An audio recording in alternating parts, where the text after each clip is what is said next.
When this first hit us, it's just anxiety because in our school, we've got 900 students we're trying to serve on a daily basis. We came back from Labor Day weekend and we noticed a couple bats in the gymnasium. Our maintenance department came in, checked it out. We've always had a bat here and there. Once we saw more than 2 or 3 bats, we noticed we have a problem. From start to finish, we were hopeful that we could have this in about a 5 to 6 day period. We could be bat free.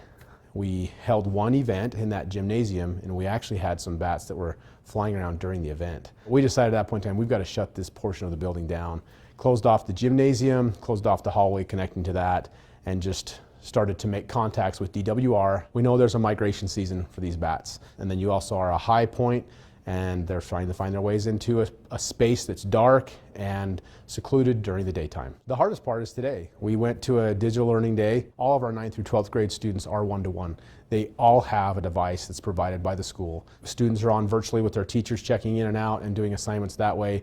So they lose their day of activities, they lose their atmosphere for learning, and they're displaced off campus, which we know the best place for kids is on campus. They're not connecting with one another, which is what school's about as well. The species that we have in this building are a colony bat, and there are at least several hundred individuals. So bats are going to look for a spot that is high and isolated.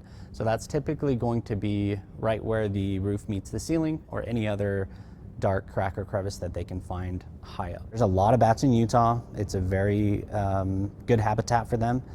So we see them a lot. Bats left unchecked can cause severe health concerns. Something to keep in mind about bats is they don't want to be around us any more than we want them to be around us. If you do see a bat, just, leave it alone.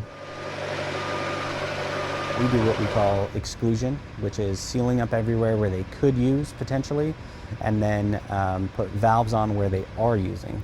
And those valves allow the bats to come out and feed, and they can't get back into the building, which they'll hang out for a little bit and then they will relocate to another location. Kind of like a homing pigeon. They'll come back to the same spot over and over until they realize they can't get in, and then they'll find a new spot together. All of the exclusion is done. Now we just need to make sure that all the bats leave over the next few days. And once we're sure of that, then we can take the valves off, seal everything up the rest of the way, and finish any cleanup or disinfecting that might need to be done.